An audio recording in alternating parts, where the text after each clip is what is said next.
กายุโกภวะอภิวาทนาสิ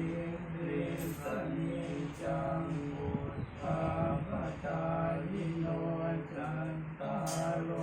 ธรรมาวัฏันติอายุวันโน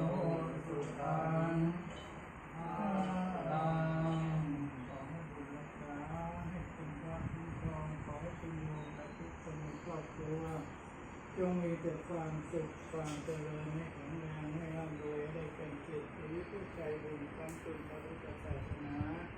ขอให้มีมหาสมบัติจะเป็นปัจจัยครองจะทำอะไรก็ให้มันกองไหลมาเทมาไม่ขาดสายให้ได้กินได้ใช้ขอให้เหลือกินเหลือใช้ให้สร้างบุญสร้างบารมีให้ถึงตามตัวไปทุกคนว่าตลอดไปทุกคนนะสาธุ งวด